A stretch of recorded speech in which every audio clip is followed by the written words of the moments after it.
they couldn't the people outside the plant couldn't understand why it got so terrible so fast either. And everybody was asking why.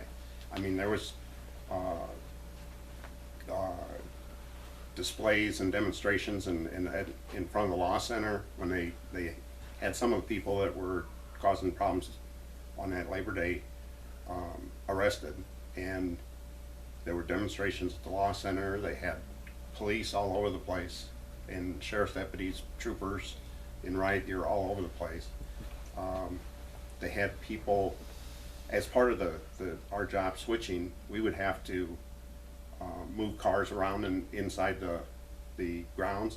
Well, to do that, sometimes we'd have to go out on the track north of the plant where the old Waukesha Motors area used to be. We'd pull cars out, string of cars out, and get some out to put in for a load. Well, at one point we had people pull their truck across the railroad tracks and try to stop us, and we were able to stop, but you know, they were removed by the police for trespassing. You know, it just didn't make any sense. It was all a confusing mess. So do you think a lot of people acted on their own and not with union leadership support? Or I think there were quite a few that acted on their own, but I think there were some that were, at this point, I think sometimes they were acting at the instigation of the union leadership to cause issues.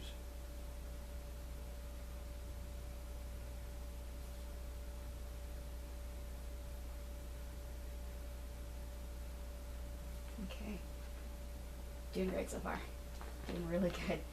Um,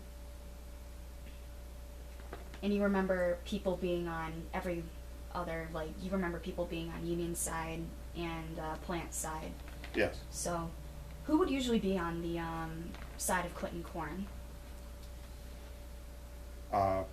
Usually it was the people that still worked there, the salaried peoples, the salaried people that had responsibilities and were obligated to fulfill those responsibilities however the plant determined they needed them. And then, other than that, it was just a mix for union support and. Yeah. I think even in the community, it seemed that most of the community was sympathetic to the strikers, not necessarily to the union itself, but to the strikers at least, because they knew that they were sitting at home not getting a paycheck, and they had mouths to feed too. Okay.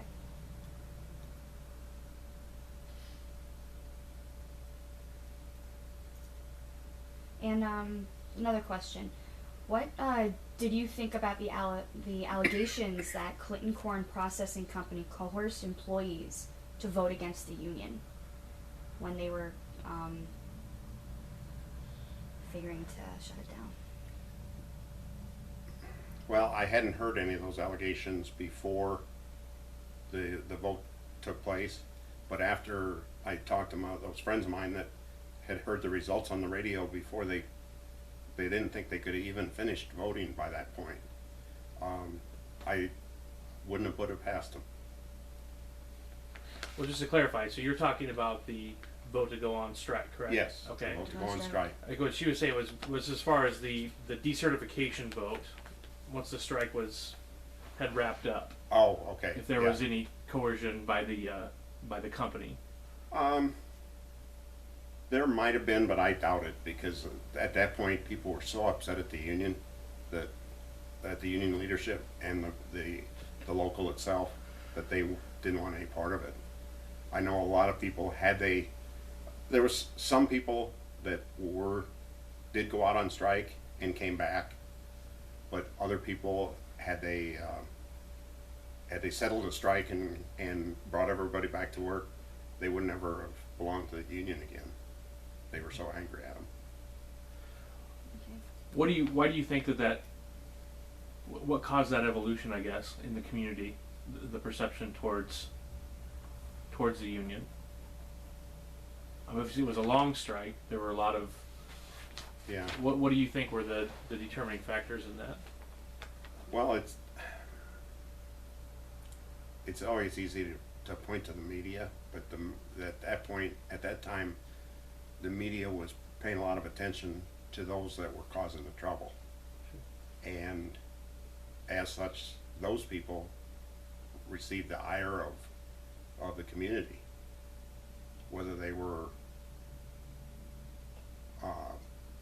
put to it or coerced to do it, or incited to do it by the plant, the union, or whoever. They took the brunt of that. The community itself was fed up with the whole thing. They just wanted it done. They didn't care if I think it got to the point they didn't care if the union was broken and they went out. As long as they keep the plant operational and keep people working there, they just wanted it done.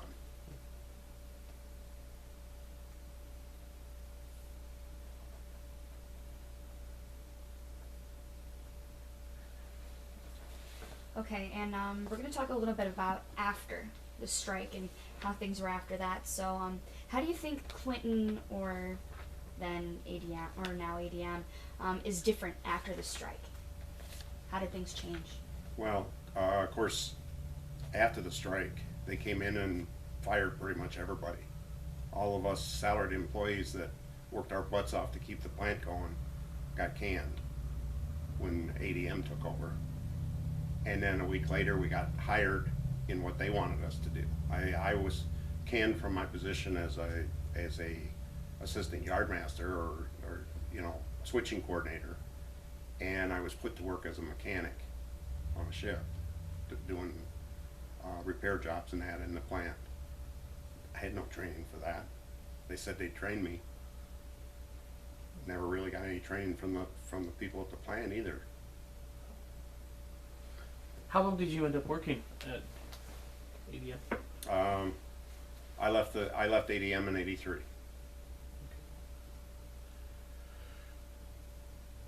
And I took about a $10,000 a year pay cut to do it. Where'd you go after that? Sheriff's office.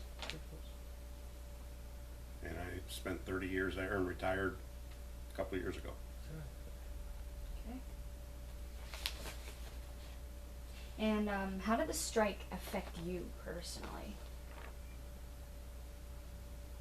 I think the biggest thing, as I said before, it made me more cynical. I didn't trust most people at that point. After that, neither unions nor management. How did that affect? This might be a really personal question, but how did it affect your family?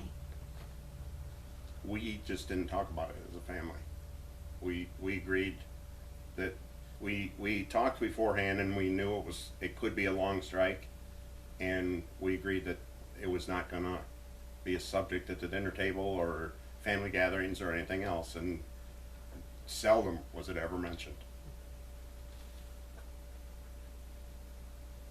How do you think the community has changed in the time since then? If you look at how it was before then, and then there was the strike, and then afterwards, what is your opinion on how things have changed or how it's different?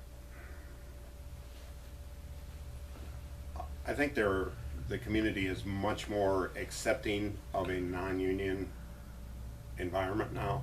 Before, the city of Clinton was very pro-union, and after the strike, if you didn't have a union, that was no big thing. That didn't bother people in the city. But the union, it sort of comes before a lot of these national labor trends. There was well, at the time there was a strike at Rock Island with the rail workers there. A couple years later, there would be the air traffic control strike at the national level that was broken. But then you also had a recession, yes, right on the heels of that. So, I guess as far as Clinton as a community, it was hit pretty hard by this because you had a loss of jobs and a lot of people moving and kind of other people kind of moving into the community. So, I guess do you have any observations about that? About what it was like economically here, or how the quality of life in the community might have changed. Yeah, you could see the quality of life was going down because there wasn't as much money being earned. There wasn't as much taxes being paid. There wasn't a lot of new business coming in at that point, maybe because of the strike and the issues around it. For the last 20 years, though, I think the city of Clinton has done that to himself, whether it be in the leadership or the community itself. Sure. But that's another topic altogether. Yeah. That's been another thing that's come up is sort of the city's relationship to the events of the strike, or what kind of role they played in it. We've spoken with people, and they talked about, you know, the obviously there was from the police end, because there were police on site, there were police out in the community dealing with a lot of this blowback that had kind of come about, but then also with the city, you know, trying to manage the whole situation. So, what are your thoughts on that, on the city's role, and kind of how the institutions of this community, how they dealt with it? I think they dealt with it fairly well myself. I know I talked to people afterwards. When I joined the sheriff's office, I talked to some of the police officers that were there that day and had been working throughout, and they felt sorry because they were union too. Sure. The police had their own union. They felt sorry for the union workers, but they did their job and tried to do it as fairly as they could, and overall the city didn't take an open stance where you could definitely say, oh, they're pro-union or they're anti-union, no doubt about it. They just didn't do that.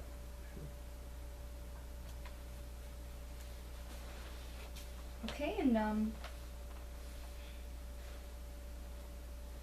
for our last question here, is there anything that you would like to discuss that hasn't been covered so far?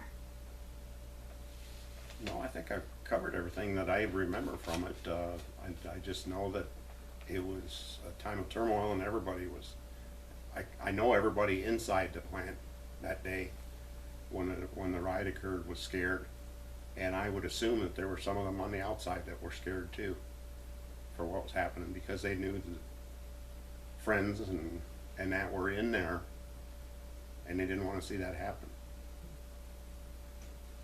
Okay.